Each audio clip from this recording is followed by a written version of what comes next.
Elliot Carter had never believed in time travel. As a journalist, he had spent years exposing frauds, debunking conspiracies, and unraveling the elaborate myths that people built to escape reality. So when his editor assigned him to cover Chronoventure's latest luxury excursion, a guided trip to ancient Rome, he expected to witness nothing more than an expensive high-tech illusion. The departure terminal of Chronoventure resembled an airport, but the passengers waiting to board their flight were far from ordinary. Some were eager thrill-seekers, others academic historians, and a few were simply the wealthy elite looking to indulge in a once-in-a-lifetime experience. Elliot scanned the crowd, taking note of his fellow travelers. A middle-aged businessman, Mr. Langford, adjusted his pristine suit with an air of smug confidence. A young couple whispered excitedly to each other, their hands tightly clasped. A professor in her 60s scribbled last-minute notes into a leather-bound journal. Dr. Evelyn Rains, the lead scientist of the expedition, stood before them with an aura of practiced authority. She was sharp-eyed, efficient, and carried the kind of restrained enthusiasm that only a true believer could possess. "Time travel is real," she said, her voice smooth and unwavering. "And today you will experience history as it truly was. But understand this, our presence must be invisible. No interaction, no interference. You are observers, nothing more." The capsule, sleek and metallic, loomed behind her like a relic of science fiction. As the passengers stepped inside, Elliot felt an uneasy thrill. He had entered this venture with the sole purpose of exposing it as a farce, but now, standing within the cold hum of the machine, he found himself holding his breath. The chamber sealed shut. Lights dimmed. A low vibration coursed through the floor, rattling up his spine. Then silence. The doors slid open, revealing a world bathed in golden sunlight. Elliot stepped out, and the breath caught in his throat. Boom.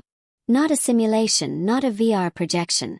This was Rome as it had been, alive and teeming with people. Merchants haggled in the marketplace. Soldiers patrolled the streets, their armor glinting under the sun. The scent of roasting meat and freshly baked bread wafted through the air, mingling with the distant stench of the Tiber River. Dr. Rains spoke through their discreet earpieces. "Stay within designated areas. Follow the path. No exceptions." For a while, the tourists did as instructed, marveling at the sights with whispered awe. But Elliot's journalist instincts flared. Something about the city felt off. Tiny details, a building that shouldn't be there, a symbol carved into stone that he didn't recognize, pricked at his mind. He turned to ask Dr. Rains about it, but before he could speak, an alarm buzzed in his earpiece. "Where's Langford?" someone hissed. Elliot spun around. The businessman was gone. Panic flickered across Dr. Rains' face. "No, no, no." She tapped rapidly on a device strapped to her wrist. Langford returned to the group immediately. A long silence stretched between them before Langford's voice crackled back. "You're not going to believe this." Elliot and the others followed the tracking signal through the winding streets until they reached a shaded alleyway. There stood Langford, pale and shaken, staring at a figure before him. A man in worn tunic and sandals, his face eerily familiar. The stranger spoke in Latin, his words hesitant but urgent. Langford swallowed hard. He knows my name." Dr. Rains' fingers tightened around her device. "We need to leave. Now." Elliot stepped forward. The stranger's eyes locked onto his, and for a brief moment, something cold passed between them. A deep, unsettling recognition. Dr. Rains pressed a button on her wrist. The air shimmered around them as the emergency recall engaged. Within seconds they were back inside the capsule, the doors sealing shut. The tourists panted, shaken but unharmed. Langford broke the silence. "He said he knew me," he whispered. "He said, I've been here before." The capsule whirred to life, but as the machine prepared to launch, Elliot noticed something that sent ice through his veins. Outside the viewing panel, just beyond the thinning veil of time, a shadowed figure stood watching. Its wrist gleamed with something unmistakable. A modern wristwatch. The capsule rumbled violently as it prepared for departure, the hum of its systems filling the enclosed space. Elliot steadied himself against the wall, his mind still racing from what he had seen outside. A modern wristwatch, on the arm of a man who had no place in ancient Rome. He opened his mouth to speak, to demand an explanation, but before he could, the lights flickered, and the machine gave a low, guttural groan. Something was wrong. Dr. Rains was already at the control panel, her fingers flying over the interface. "This isn't right," she muttered, her voice sharp with tension. The capsule was supposed to shift seamlessly, slipping back into its original timeline like a stone skipping across water. Instead, the energy field around them fluctuated wildly, the walls pulsing as though caught between two realities. A sudden lurch sent the tourists tumbling. Sparks erupted from the overhead panels. The air thickened with static, charged and electric. Then, with a deafening crack, everything went still. The doors remained shut. Langford pushed himself up, his face drawn. That didn't feel like a normal jump. Dr. Rains ignored him, her eyes fixed on the malfunctioning controls. Elliot could see the tightness in her jaw, the barely concealed panic. She pressed a button and the viewing panel lit up. The group leaned in, expecting to see the sleek, familiar walls of Chronoventure's terminal. They saw Rome. Elliot's stomach clenched. Outside, the world remained unchanged. The same bustling streets, the same weathered stone buildings. The sun still hung in the sky exactly where it had been moments before. They hadn't moved at all. The realization sank like lead in his chest. "We're still here," someone whispered. Dr. Rains inhaled sharply, then exhaled through her nose, forcing calm. "It's a minor disruption," she said, though her voice betrayed her. "We just need to recalibrate." Elliot wasn't convinced. He watched her work, watched the way her hands trembled slightly over the controls. If she had an answer, she wasn't confident in it. Langford stepped forward. "What if?" He hesitated, swallowing. "What if we can't leave?" No one answered. The silence stretched until one of the other tourists, a historian named Wells, spoke. "What if this isn't just a glitch?" His voice was thin, reedy with fear. "What if we're stuck?" Dr. Rains turned sharply. "We are not stuck." But Elliot had seen enough liars to recognize when someone was lying to themselves. The air in the capsule felt suffocating. With every second that passed, the tourist's anxiety thickened, pressing in like a physical weight. Elliot needed space, needed air. Without waiting for permission, he unlatched the manual override and pushed the door open. Rome greeted them once more. The city had not changed, but something was different. Elliot could feel it, an unease that prickled against his skin. He stepped out cautiously, scanning the streets. The others followed hesitantly, drawn by the same unshakable curiosity. Langford was the first to notice. "Look at that," he said, pointing. Elliot turned. A statue stood in the distance, tall, imposing, the edges softened by years of wear. It shouldn't have been unusual. Rome was filled with statues, tributes to emperors and gods alike. But this one was different. It wasn't a Roman emperor. It wasn't a god. It was a man in a Chronoventure uniform. A ripple of horror moved through the group. Elliot moved closer, his pulse hammering in his throat. The statue's features were worn, the inscription at its base half eroded, but enough remained to send ice through his veins. The name carved into stone, Dr. Evelyn Rains. A sharp breath left him. He turned to her, half expecting her to deny it, to dismiss it as coincidence. She did not. She only stared, her face drained of color. The implications weighed heavy in the air. This was no minor glitch. This was no simple malfunction. They were not the first ones to be stranded here. Elliot exhaled, forcing himself to steady his thoughts. Panic would do them no good. They needed answers. "We have to find someone who can explain this." Dr. Rains shook her head. "No. We stay out of sight. We don't interact. Langford let out a sharp, humorless laugh. Are you joking? A statue of you is standing in the middle of the city. I think we passed no interaction a long time ago. Elliot agreed, but before he could say so, something caught his eye. A figure lingering at the far end of the street. Watching. His blood turned cold. The same man from before. The one with the wristwatch. Elliot barely had time to process before the man turned and disappeared into the crowd. Without thinking, he moved. Wait, Dr. Rains called, but he was already running, pushing past stunned citizens, dodging carts and pedestrians. He couldn't let the man escape. He could feel the others following behind him, their footsteps pounding against the stone streets. They twisted through the alleys, the city's winding layout forcing sharp turns, sudden stops. Elliot caught glimpses of the man, a flicker of movement, a shadow vanishing around a corner. And then, just as suddenly as the chase began, it ended. The alley was empty. No footprints. No trace of where he had gone. Elliot stood there, his breath harsh in his throat. The others caught up, their faces etched with confusion and fear. Langford exhaled heavily. Where the hell did he go? Dr. Rains didn't answer. Her eyes weren't on the alley. They were fixed on something beyond it. Elliot followed her gaze and felt his stomach drop. Mural. Painted on the wall in ancient, flaking pigment. Depicting a group of figures standing together. Their clothes were not Roman. They were wearing Chronoventure uniforms. The mural loomed before them, its colors faded yet unmistakable. Elliot traced the outlines of the painted figures with his eyes, heart pounding in his chest.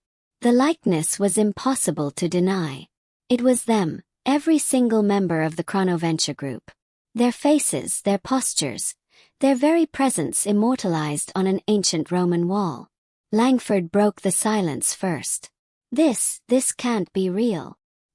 His voice wavered, betraying the sheer terror curling at the edges of his composure.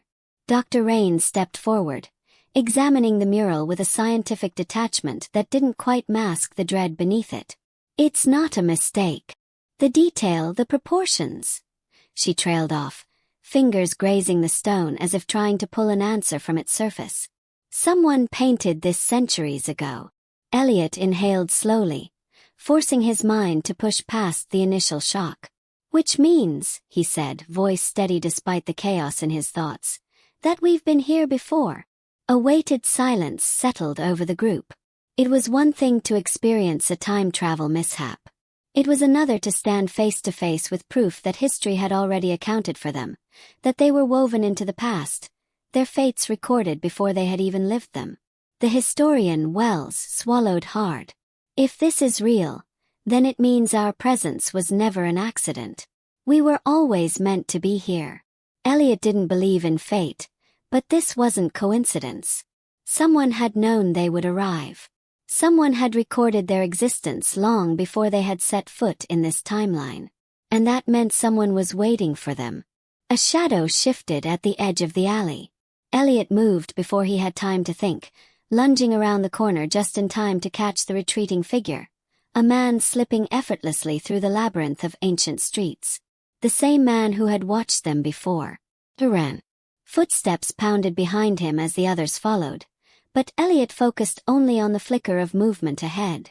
The man weaved through the marketplace, dodging carts and wary glances. His path too precise to be random. He was leading them somewhere. They turned one last corner and the world changed. The noise of the city fell away, replaced by eerie quiet. The man stood at the center of a dimly lit chamber, the entrance to an underground passage yawning open behind him. Unlike the Romans outside, he did not look out of place. His stance, his clothing, even the slight smirk tugging at his lips carried an air of familiarity. He knew them. Elliot slowed, breathing hard. Who are you? The man watched them for a long moment before he spoke. Dr. Armand Graves, he said. And if you're here, then you've already realized the truth. Langford scoffed. You mean the truth that we're stranded? Yeah, we got that part. Graves' smirk didn't waver. Stranded, he repeated. Is that what you think? Dr. Rains stepped forward, her eyes sharp. If you know something, then start talking. What is this place? Graves gestured toward the passage behind him. Not here, he said. Come inside. Elliot hesitated. Everything about this was wrong. But the mural, the statue, the impossible familiarity. Nothing made sense anymore. Answers had to exist somewhere. He stepped inside. The chamber beyond was carved from stone, illuminated by flickering torches that cast long, shifting shadows along the walls. Strange symbols lined the passage, inscriptions blending Latin with something far older. Elliot felt the weight of history pressing in from all sides, an oppressive knowledge woven into the very fabric of the place. Graves led them deeper, speaking as he walked. You were never supposed to make it back. Langford stiffened. What? Graves glanced over his shoulder. Did you think Chronoventure was simply in the business of tourism? He chuckled, though there was no warmth in it. Time travel is not a luxury. It's a weapon. And you, all of you, are part of a war that began long before you stepped into that capsule. Elliot's mind reeled. A war. Graves nodded. The moment humans discovered how to manipulate time, they created a battlefield that stretched across centuries. Every civilization, every turning point in history. Someone somewhere has tried to rewrite it. He stopped, turning to face them fully. You are casualties of that war. Dr. Rain's voice was tight. Why us? Graves studied her for a long moment before answering. Because you were expendable.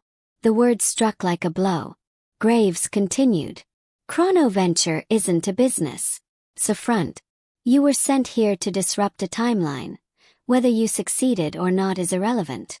Your presence alone was enough to fracture history in ways no one could predict. His gaze darkened. And now you can never return. Langford took a step back, shaking his head. No. No, you're lying. Graves exhaled. Am I? He gestured toward the chamber's far wall. Elliot turned and felt his stomach drop. More murals. Hundreds of them. Different faces. Different groups. Some wearing familiar uniforms. Others dressed in clothes from eras spanning thousands of years. Some were painted in triumph, others in despair. But one thing remained the same. None of them had ever made it home. Dr. Rain's breath hitched. This can't be. Elliot's throat was dry. Then why are you here? Graves' smile was grim. Because I stopped trying to fight fate a long time ago. The torches flickered, shadows stretching unnaturally across the walls. Outside, in the world above, history continued as it always had. Unchanged, undisturbed, as though they had never existed at all. Elliot couldn't breathe. The murals covered every inch of the chamber's walls, each a frozen testament to those who had come before. The realization pressed against his chest like an unbearable weight. This was not just history. It was a graveyard. Langford staggered back, his face pale. No. This can't be real. Dr. Rains turned on Graves, her voice low and sharp. You knew. You knew we were never going back. Graves regarded her with an eerie calm. What would you have done if you had known? His gaze swept across them. Would you have stepped into the capsule? Would you have dared to meddle with forces beyond your comprehension? Elliot clenched his fists. We didn't meddle. We were sent here. And that, Graves said, is the greatest deception of all. The torches flickered, casting restless shadows. Elliot's pulse hammered as he tried to piece together the horror laid before him. If Graves was right, then Chronoventure had never been in the business of offering safe passage through time. It had been sending people here deliberately. Tourists, historians, explorers, knowing they would never return. Dr. Rains inhaled sharply. There has to be a way back. Graves only shook his head. No one has ever escaped. Elliot narrowed his eyes. Then why are you still here? A slow smile curled at Graves' lips. Because I am not like the others. The air seemed to thicken. Elliot studied him closely, the carefully measured words, the cryptic amusement. Graves wasn't just a victim. He was something else entirely. "You want us to stay," Elliot realized. Graves inclined his head. "I want you to understand." Dr. Rains wasn't listening. She turned back toward the entrance, calculating, measuring. "The capsule still exists. If we can reach it, override the failsafes." "It won't work," Graves interrupted. She ignored him. "There's a chance we can trigger a manual shift." Elliot caught something in Graves' expression. Amusement. "You think you're the first to try?" Graves asked. Rains met his gaze. "No," she admitted. "But I might be the first to succeed." She was already moving, her resolve absolute. Elliot followed, heart pounding, as the others scrambled after her. Graves didn't stop them. He only watched, an unreadable smile lingering on his face. The tunnels twisted beneath the city, ancient pathways forgotten by time. Every step carried the weight of uncertainty, but the flicker of hope drove them forward. Then the city above erupted in chaos. A roar of voices. Heavy footfalls pounding against stone. Elliot's blood ran cold. They were being hunted. Langford cursed. "They know." Elliot didn't hesitate. "Run." The group sprinted through the winding corridors, their breath harsh, their fear sharp. The passage ahead split into two. A decision. Gamble. Elliot veered left. The others followed, their footsteps echoing in the enclosed space. The tunnel opened into an abandoned courtyard, and there, rising before them in the moonlight, stood the capsule. Dr. Rains didn't waste a second. She sprinted forward, slamming her hand against the control panel.